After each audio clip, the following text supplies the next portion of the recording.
नमस्कार, मेरा नाम है डॉक्टर पूरू धवन और आज इस वीडियो में हम बात करने वाले हैं उन गलतियों के बारे में जो अक्सर दूसरे किडनी फेलियर के पेशेंट कर बैठते हैं।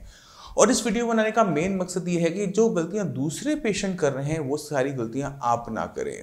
तो शुरुआत करते हैं सबसे पहले सबसे कॉमन गलतियां जो एक किडनी फेलियर का पेशेंट करता है।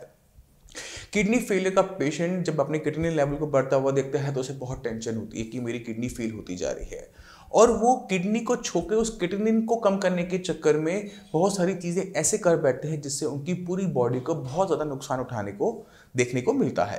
और उसमें सबसे ज़्यादा होता है डाइट का प्रॉपर ना लेना। एक किडनी फेलियर अपनी लाइफ में सबसे बड़ी गलती क्या कर सकता है कि वो अपनी डाइट को बहुत ज़्यादा कम कर दे और सिर्फ घिया तोरी टिंडा डाइट पर आ जाए। क्योंकि बहुत सारे डॉक्टर्स आज क्या करते हैं कि किसी भी किडनी फेलियर पेशेंट को घिया तोरी टिंडे की डाइट पर डाल देते हैं। जब कोई पेशेंट घिया तोरी टिंडा रोज रोज खाता है तो शार्जनिंग के जो कुछ दिन होते हैं 7 दिन 10 दिन पेशेंट किसी तरह से उस रोटी को उस सब्जी को खा पाता है, क्योंकि ना उसमें कोई मसाला होता है ना कोई उसमें टेस्ट होता है। वो सब्जी उबली हुई होती है, उसमें सिर्फ नमक और हल्दी होती है। ऐसा खाना हम पूरी ज़िंदगी नहीं खा सकते। खाने को देखकर पेशेंट को नोजिया होना शुरू हो जाता है, वॉमिटिंग आनी शुरू हो जाती है, ये खाना अच्छा नहीं लगता, या फिर वो आधी रोटी खाता है बाकी सारी चीज़ें छोड़ देता है।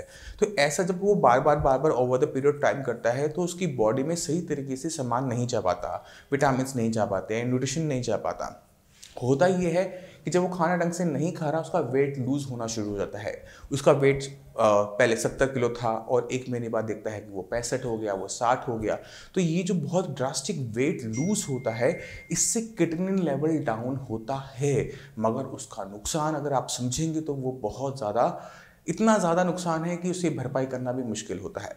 अब पहले से ये समझने की कोशिश करते हैं कि ये वेट लूज खाना बंद करने से क्यों हो रहा है, किडनी डाउन क्यों हो रहा है जब हमने अपने आप को घिया तोरी टिंडा डाइट पे डाल दिया। ये जो किटनिन होता है ये हमारी मसल्स में बनने वाला एक प्रोटीन है, एक वेस्ट मटेरियल है। तो यानी हमारी जो मसल्स हैं वो इस किटनिन की फैक्ट्री है। तो अगर एक किडनी फेलियर का पेशेंट अपनी डाइट को घिया तोरी टिंडे पर डालेगा, वेट लूज हो रहा है, और ये वेट लूज कहाँ से हो रहा है? मसल से हो रहा है।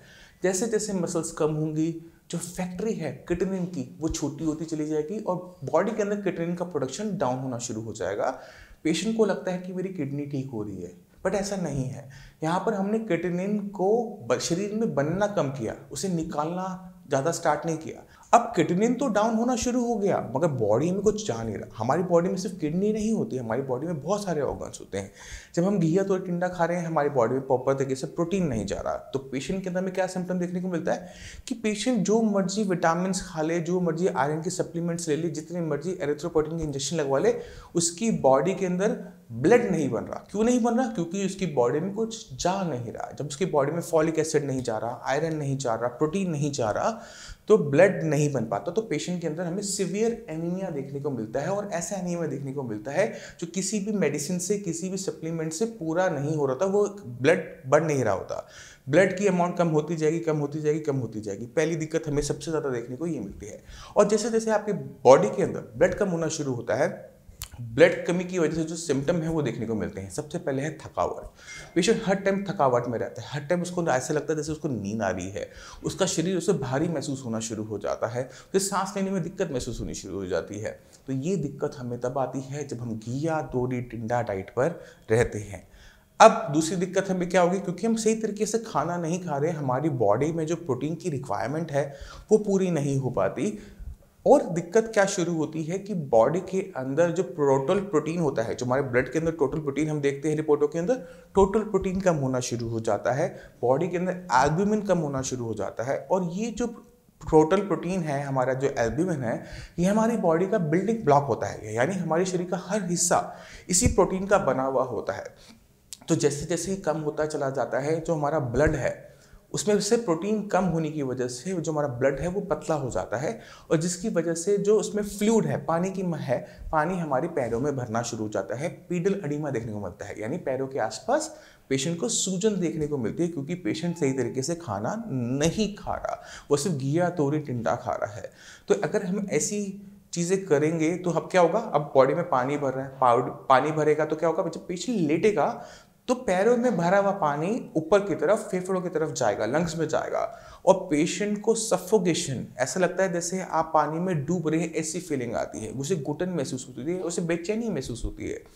और ये बेचैनी पेशेंट को लेटने नहीं देती, पेशेंट को बैठे बैठे सोना पड़ता है, क्योंकि उसने घिया तोरी टिंडा खाया था, उसने अपनी बॉडी के अंदर टोटल अमाउंट में जो प्रोटीन जाना चाहिए था उसे कट डाउन कर दिया और उसको ये दिक्कत देखने को मिली। अब एक किडनी फेलियर पेशेंट ने घिया तोरी टिंडा खाकर अपनी क्रिएटिनिन को भी डाउन कर लिया। अब कोशिश करते हैं समझने की कि ये जो हमने क्रिएटिनिन को डाउन किया, क्या इसकी कोई वैल्यू है किडनी फेलियर के ट्रीटमेंट के अंदर? इसका जवाब है नहीं। क्यों नहीं है, इसको समझने की कोशिश करेंगे। किडनी जब फेल हो रही है, वो कम काम कर रही है, तो वो आपको सिग्नल देती है। वो सिग्नल क्या है? क्रिएटिनिन का शरीर में इकट्ठा होना। यानी हम क्रिएटिनिन की बढ़ती हुई मात्रा से किडनी कितना काम कर रही है, कितना अच्छा काम कर रही है, कितना खराब काम कर रही है, उसको निकाल सकते हैं। तो अगर हमने किडनी फेलियर पेशेंट में ट्रीटमेंट करना होगा तो हम उस सिग्नल का करेंगे, यानी हमें जो क्रिएटिनिन की वैल्यू बढ़ रही है उसका ट्रीटमेंट करेंगे, या फिर किडनी का करेंगे। घिया तोरी खाकर, टिंडा खाकर हम इस सिग्नल को तो बंद कर सकते हैं, डाउन कर सकते हैं, मगर किडनी को रिवाइव नहीं कर सकते, क्योंकि जब आप खाना नहीं खा रहे तो किडनी को भी खाना नहीं मिल रहा, और जब किडनी को खाना नहीं मिल रहा तो वो और ख़राब काम करना शुरू करती है, वो और तेज़ी से ख़राब होनी शुरू होती है। तो जो भी पेशेंट घिया तोरी टिंडा डाइट पर होते हैं, तो पहला महीना और दूसरा महीना पेशेंट का क्रिएटिनिन डाउन होता है। जब तक वो वेट लूज कर रहा है तब तक क्रिएटिनिन डाउन होगा। जैसे ही उसका वेट स्टैटिक होना शुरू होता है तब क्रिएटिनिन की वैल्यू बहुत तेज़ी से बढ़नी शुरू होती है, क्योंकि पीछे से किडनी बहुत तेज़ी से खराब हो रही होती है। कारण है कि हम कुछ खा ही नहीं रहे, हम घिया तोरी टिंडा खा रहे हैं, बॉडी के अंदर किडनी को विटामिन्स नहीं मिल रहे, मिनरल्स नहीं मिल रहे, उसे ताकत नहीं मिल रही, हमारी पूरी बॉडी कमज़ोर होती जा रही है और हमारी किडनी और भी कमज़ोर होती जा रही है। तो जो स्टार्टिंग में क्रिएटिनिन डाउन हुआ था घिया तोरी टिंडा खाकर, अब वो बढ़ना शुरू होता है, और ऐसे बढ़ता है कि पेशेंट को सीधा डायलिसिस पे जाना पड़ता है, क्योंकि अब शरीर के अंदर पानी भी भर रहा है, पेशेंट की बॉडी में खून नहीं बन रहा, और क्रिएटिनिन की वैल्यू ऐसी है कि किसी भी तरीके से वो कंट्रोल में नहीं आ पा रही। तो ये सबसे बड़ी गलती होती है जो एक किडनी फेलियर का पेशेंट कर सकता है, कि वो किडनी पे काम ना कर कर क्रिएटिनिन पे काम करना शुरू करे, जो कि हमें बता रहा है किसके बारे में? किडनी फेलियर के बारे में। तो हर किडनी फेलियर पेशेंट को हमेशा याद रखना चाहिए कि जब भी हम कोई भी ट्रीटमेंट स्टार्ट करते हैं तो वो किडनी फेलियर का होना चाहिए, किडनी का होना चाहिए, कि किडनी अपने फंक्शंस को बढ़ाए। आपके यूरिन के अंदर क्रिएटिनिन की क्लियरेंस बढ़नी चाहिए, ना कि आपकी बॉडी के अंदर क्रिएटिनिन की प्रोडक्शन डाउन होनी चाहिए। प्रोडक्शन ठीक रहे, ना ज़्यादा हो ना कम हो, उसे ऑप्टिमम जितना शरीर बना रहा है बनाता रहे। हमने अपने बॉडी के अंदर अपना बॉडी वेट मेंटेन करना होता है। क्यों मेंटेन करना होता है, इसको भी आज हम डिस्कस कर लेते हैं। किडनी फेलियर एक सेल्फ प्रोग्रेसिव डिसऑर्डर है, यानी एक बार किडनी फेलियर स्टार्ट होता है तो आप देखेंगे आप सारी मेडिसिन खा रहे होंगे, सारी मेडिसिन लेने के बावजूद भी क्रिएटिनिन धीरे धीरे धीरे बढ़ना शुरू होता है। स्टार्टिंग के फेज में यानी 2 से लेकर 4 तक वो बहुत धीरे धीरे आता है, कभी कभी वो कई साल लगा देता है 2 से 4 आने में, मगर जैसे ही क्रिएटिनिन का लेवल 4 को क्रॉस करता है तो हमें बहुत तेज़ी से स्पीड दिखने को मिलती है, कि 4 से 5 स्पीड आई, 5 से 6 और स्पीड आई, 6 to 7 और स्पीड आती चली गई। ये ऐसा इसलिए हो रहा है क्योंकि ये जो बीमारी है सेल्फ प्रोग्रेसिव इन नेचर होती है। इसी वजह से जब आपका क्रिएटिनिन लेवल 2-3 होता है तभी डॉक्टर्स आपको डायलिसिस और ट्रांसप्लांट के बारे में बोलना शुरू कर देते हैं, क्योंकि एलोपैथी के अंदर इसका कंट्रोल नहीं है, इसे आप कंट्रोल में नहीं लेकर आ सकते, आप किडनी को नहीं बचा सकते। अगर आप किसी भी किडनी फेलियर पेशेंट का प्रिस्क्रिप्शन उठा के देखोगे तो उसके अंदर आपको कोई भी मेडिसिन किडनी फेलियर के लिए नहीं मिलती। उसमें बीपी की मेडिसिन होगी, शुगर की मेडिसिन होंगी, सप्लीमेंट्स होंगे, उसमें नोडोसिस हो सकती है, उसमें बाकी सारी मेडिसिन मिलेंगी, और आपको किडनी फेलियर को रोकने वाली कोई मेडिसिन नहीं मिलेगी। आप अपना प्रिस्क्रिप्शन खुद निकालो, एक मेडिसिन का जो सॉल्ट है उसे अपने आप अपने फ़ोन पे, अपने गूगल पे से सर्च करो, आपको इसका सच जानने को मिल जाएगा। अब ये तो दिक्कत होगी कि एलोपैथी के अंदर इसका ट्रीटमेंट का ना होना, बट हम बात कर रहे थे कि क्यों हमें अपनी बॉडी की वेट को मेंटेन करना पड़ता है, क्योंकि अगर हमारी किडनी फेल होती चली जाती है तो उसके बाद जो सेकंड स्टेप होता है वो है डायलिसिस। डायलिसिस के अंदर अगर हमारा बॉडी वेट नहीं है, हम बहुत कमज़ोर हैं, हमारे शरीर में मसल्स नहीं हैं, बहुत वीक हैं, तो डायलिसिस भी नहीं हो पाता। क्योंकि अगर पेशेंट इतना कमज़ोर पेशेंट डायलिसिस करवाएगा तो पेशेंट की जो दिक्कतें हैं वो बढ़ती चली जाती है। तो हमारे अपनी बॉडी के अंदर बॉडी वेट मेंटेन करना होता है, ना बढ़ाना होता है ना घटाना होता है, और इसके लिए सही तरीके से खाना खाना ज़रूरी है। कुछ चीज़ों का ध्यान रखा जाएगा कि बॉडी के अंदर पोटेशियम की मात्रा ज़्यादा इकट्ठी ना हो, यानी आलू हम बंद करेंगे, पत्तेदार सब्जियां बंद करेंगे, मगर इससे ज़्यादा नहीं। अगर हम पत्तेदार सब्जी, पालक, बथुआ, मेथी, सरसों, धनिया, पुदीना, इनकी साग और चटनियाँ बंद कर देते हैं। बाकी अगर आपने मान लो मेथी की रोटी खानी है, आप खा सकते हैं, बथुए की रोटी खाना चाहें आप खा सकते हैं। तो अगर हम इसको सिर्फ साग और चटनी को बंद कर देते हैं और आलू की सब्जी को बंद कर देते हैं, तो हमारी बॉडी में पोटेशियम जाना बंद कर जाता है, कम मात्रा में जाता है, क्योंकि इन सब्जियों के अंदर पोटेशियम की मात्रा ज़्यादा है। तो हमने इन सब्जियों को अगर बाहर निकाल देंगे तो बाकी सारी सब्जियां जो बचती हैं, चाहे वो गाजर, मूली, प्याज, बैंगन, टमाटर, भिंडी, छोलिया और तमाम जितनी सब्जियां हैं, फलियां, सारी की सारी सब्जियां एक किडनी फेलियर का पेशेंट जितनी चाहे उतनी खा सकता है। गाजर, मूली, प्याज की जो स्टफ रोटी होती है उसको खाया जा सकता है, क्योंकि हमारी बॉडी की इसकी रिक्वायरमेंट है। हमारी बॉडी में बाकी ऑर्गन्स भी लगे हैं, अगर खाना पीना बंद करोगे तो सारे फेल होने शुरू हो जाएंगे।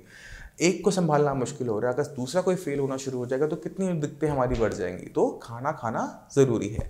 ये सबसे बड़ी गलती किडनी फेलियर अपने लाइफ में कर सकता है। दूसरी जो सबसे बड़ी गलती किडनी फेलियर अपने लाइफ में कर सकता है वो है खट्टे फलों का प्रयोग। अगर एक किडनी फेलियर का पेशेंट संतरा, मौसमी, आम, अंगूर जो खट्टे फल होते हैं उन्हें खाता है तो उसका किडनी लेवल बहुत तेज़ी से बढ़ना शुरू हो जाता है। इसी वजह से जितने भी किडनी फेलियर के पेशेंट होते हैं उन्हें खट्टे फल बंद करवा दिए जाते हैं। अब सवाल यह उठता है कि ऐसा क्यों होता है कि खट्टे फल खाने से किडनी खराब होनी शुरू होती है। जब हमारी बॉडी में किडनी कम काम कर रही है तो हमारी बॉडी में वेस्ट मटेरियल इकट्ठा हो रहा है, किडनी और यूरिया। इसको आप बहुत अच्छी तरीके से जानते हो। रिपोर्ट में किडनी और यूरिया देख के लगता है पेशेंट को कि सिर्फ ये दो वेस्ट मटेरियल हैं जो बॉडी में इकट्ठे हो रहे हैं, बट ऐसा नहीं है। जब हमारी किडनी खराब हो रही होती है तो हमारी बॉडी में कई संख्या के अंदर 100-200 वेस्ट मटेरियल बॉडी में इकट्ठे हो रहे होते हैं और उसमें से एक होता है एसिड। ये एसिड वो नहीं होता जो हम अपने पेट में, अपने चेस्ट में फील करते हैं जब हमें इंडाइजेशन होती है। ये एसिड वो होता है जो हमारा हर बॉडी का सेल बना रहा होता है। हमारी पूरी बॉडी छोटे छोटे सेल से बनी हुई है, करोड़ों की संख्या में। ये जब खाना खाते हैं, एनर्जी यूज़ करते हैं तो छोटा सा वेस्ट मटेरियल प्रोड्यूस करते हैं और वो एसिडिक फॉर्म में होता है। अब जब किडनी का काम है इस एसिड को बाहर निकालना। अब क्योंकि किडनी कम काम कर रही है तो ये एसिड जो होता है ये बॉडी में एक्यूमुलेट होना शुरू हो जाता है, इकट्ठा होना शुर हो जाता है, क्योंकि किडनी की तरह वो भी इकट्ठा हो रहा है। मगर ये रिपोर्ट में हम देखते नहीं तो इस बारे में हम बात नहीं करते। तो किडनी का लेवल जब तक 3.54 तक पहुंचता है तो ये इतना स्ट्रांग नहीं होता कि आपकी किडनी को और नुकसान पहुंचा सके। अब जैसे ही आपका किडनी लेवल 3.54 को टच करना शुरू करता है तो बॉडी में एक कंडीशन तैयार होती है जिसे हम कहते हैं मेटाबॉलिक एसिडोसिस। मेटाबॉलिक एसिडोसिस के अंदर हमारे ब्लड के अंदर एसिड की एक्युमुलेशन होने की वजह से ब्लड का जो पीएच है वो एसिडिक हो जाता है, यानी तेजाबी हो जाता है। अब जब ये तेजाबी खून आपकी किडनी के अंदर जाता है फिल्टर होने के लिए, तो फिल्टर तो हो नहीं पाता सही तरीके से, मगर आपकी किडनी को जरूर और नुकसान पहुंचा देता है। क्यों पहुंचाता है? क्योंकि आपकी किडनी आपके शरीर में सबसे कमजोर हिस्सा है और जैसे जैसे उसका एसिड बढ़ता चला जाता है आपके किडनी लेवल 4 to 5 तेजी से पहुंचेगा, फिर 5 to 6 और तेजी से पहुंचेगा, 6 to 7 और तेजी से पहुंचेगा। तो ये दिक्कत आनी शुरू हो जाती है। इसी वजह से इस एसिड को कंट्रोल करने के लिए हम पेशेंट को एक मेडिसिन देते हैं जिसका नाम है बेकिंग सोडा, यानी सोडियम बाइकार्बोनेट। सोडियम बाइकार्बोनेट की टैबलेट्स को आप नोडोसिस, सबोसिस या किसी और फॉर्म में आप खा रहे होंगे। अगर आप नहीं खा रहे तो लेना ज़रूरी है। और अगर आपने अपनी बॉडी में अपने एसिड का टेस्ट नहीं करवाया तो उसका टेस्ट का नाम है सीरम बाइकार्बोनेट टेस्ट। इस टेस्ट को हमेशा अपने KFT के साथ ज़रूर करवाओ। आपके डॉक्टर आपको बोले या ना बोले, आपने ये टेस्ट करवाना ही करवाना है, क्योंकि कुछ रुपए देकर हमें ये पता लग जाता है कि हमारी बॉडी में मेटाबॉलिक एसिडोसिस हो रहा है या नहीं हो रहा, किडनी तेज़ी से खराब होगी या नहीं होगी। तो ये बहुत ज़रूरी होता है। अब सवाल ये उठता है कि ये जो हम खट्टे फल खा रहे हैं ये किस तरह से हमें नुकसान पहुंचा सकते हैं। अब ये सोडियम बाइकार्बोनेट की टैबलेट्स को हम अपने ओरल रूट से लेते हैं। ये हमारे पेट के एसिड में भी जाती है और हमारे इंटेस्टाइन में जाके एब्जॉर्प्शन होती है। अब अगर आप कोई चीज़ खट्टी खा रहे हो तो जो हमने मेडिसिन खाई थी वो इसको न्यूट्रलाइज करने में ख़त्म हो जाती है। अब जब हमने खट्टे फल खाए तो उसके अंदर था सिट्रिक एसिड, एस्कॉर्बिक एसिड। अब ये एसिड हमारी मेडिसिन के साथ रिएक्ट कर जाएगा और मेडिसिन पूरी हमारे ब्लड में नहीं जा पाएगी, जिसका नुकसान क्या होगा कि मेटाबॉलिक एसिडोसिस कंट्रोल नहीं हो पाएगा। इसी वजह से अंगूर चाहे काले हों, चाहे वो हरे हों, चाहे वो आम मीठा क्यों ना हो, चाहे वो आपका कोई खट्टा फल क्यों ना हो, हमने नहीं खाना। फलों की सिलेक्शन के बारे में एक छोटा सा रूल है, हमेशा याद रखो। फल वही खाओ जो जब कच्चा होता है कसीला होता है, पकने पे मीठा हो जाता है, वो फल आप खा सकते हो। मगर जो फल कच्चे में खट्टा होता है, पकने पे मीठा होता है, वो नहीं खा सकते। क्योंकि अक्सर पेशेंट कहते हैं आम तो मैंने खाया था, वो आम तो मीठा था, खट्टा थोड़ा था। मगर हमने इन चीज़ों का ध्यान रखना है कि उसमें खट्टास थोड़ी बहुत होती है और ये खट्टास पेशेंट को नुकसान पहुंचाती है। तो जो कसेले फल होते हैं कच्चे के अंदर, जैसे चीकू है, कच्चा खाओगे कसेला होता है, अमरूद है कच्चा खाओगे कसेला होता है, पपीता है कच्चा खाओगे कसेला होता है, पकने के बाद ये सारे फल मीठे होते हैं। तो ऐसे फल जो कच्चे में कसेले होते हैं, पकने पे मीठे होते हैं, वो कंपैरेटिवली बहुत सेफ होते हैं इन खट्टे फलों से। इसी वजह से हम खट्टे फल बंद करवाते हैं, इसी वजह से आपने अपनी बॉडी का ध्यान रखना है और खट्टे फल को बिल्कुल नहीं खाना। अब चलते हैं तीसरी सबसे बड़ी गलती के अंदर, और उसके लिए मैं आपको एक एग्जाम्पल देना चाहता हूँ। इसी हफ्ते एक पेशेंट हमारे पास आए, वो पिछले 3 साल से हफ्ते में 3 बार डायलिसिस करवा रहे हैं। क्रिएटिनिन का लेवल डायलिसिस से पहले आता है 3.2। मैंने पूछा आपका क्रिएटिनिन लेवल तो इतना कम रहता है, आप अपने डायलिसिस को कम क्यों नहीं करते? तो उन्होंने मुझे बताया कि उनका जो पोटेशियम है हर बार 6, 6.2, 6.3, 6.5 तक रहता है, 7 को भी टच कर जाता है अगर वो अपने डायलिसिस को स्किप कर जाते हैं। मैंने कहा पूछा आप ऐसा क्या खाते हो कि पोटेशियम आपकी बॉडी में जाता है? क्योंकि पोटेशियम हमारी बॉडी में नहीं बनता, ये सिर्फ हमारे खाने पीने से हमारे शरीर के अंदर जाता है। तो हम अपने खाने पीने को आराम से कंट्रोल करके पोटेशियम की मात्रा को शरीर के अंदर आराम से कंट्रोल कर सकते हैं।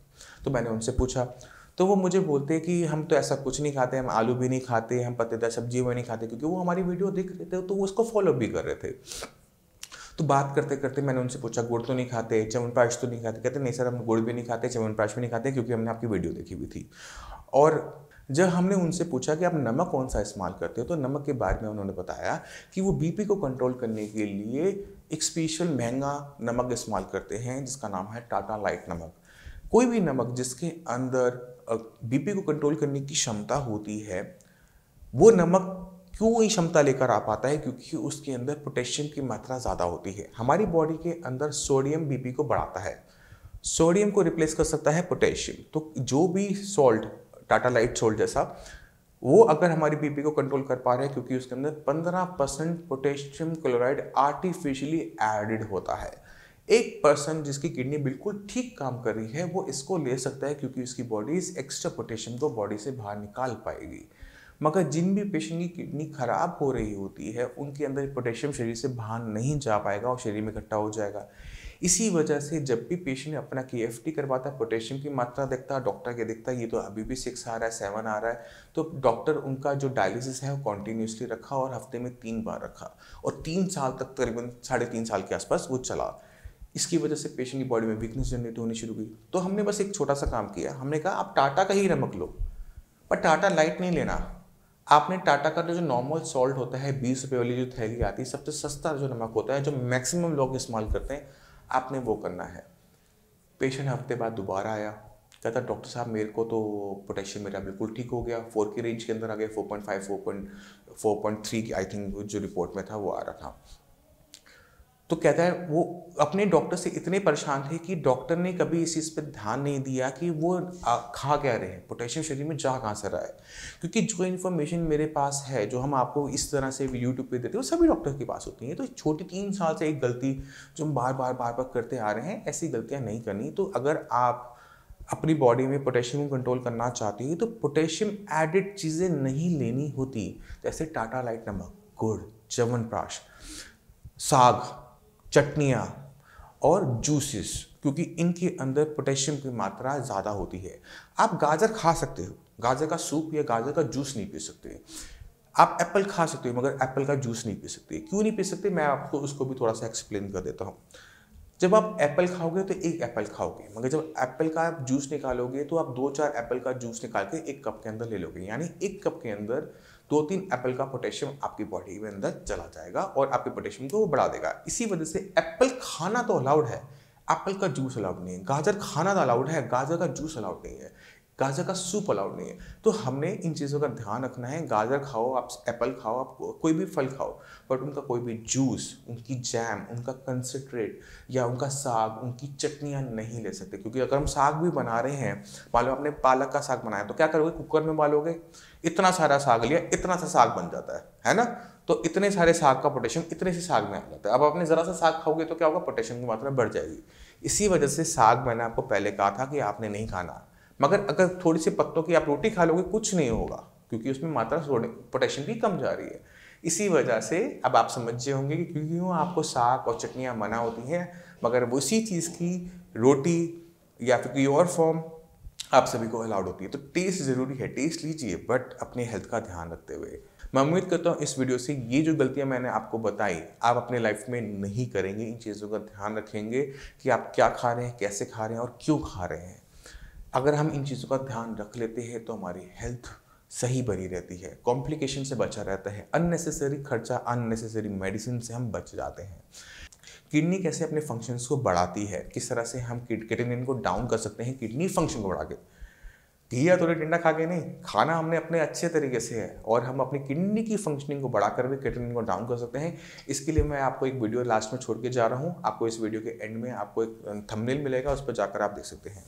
अगर आपको किडनी फेलियर की कोई दिक्कत है तो आप हमारे डॉक्टर से बात कर सकते हैं, उनको अपनी रिपोर्ट्स व्हाट्सएप कर सकते हैं। नीचे दिए हुए नंबर पर करो, डॉक्टर उनको देखेगा, उन्हें समझेगा आपको दिक्कत क्या है, फिर आपको वो कॉल कर आपकी जो दिक्कतें हैं उनको सॉल्व करने के लिए वो जो पूरी टीम है वो वर्क करना स्टार्ट कर देगी। और आप हमारे क्लिनिक पर आकर हमारे जो डॉक्टर्स हैं उनसे भी मिल सकते हैं। इसी के साथ आप सभी से चलने की आगे चाहूँगा। मिलते हैं अगली वीडियो में, तब तक के लिए धन्यवाद।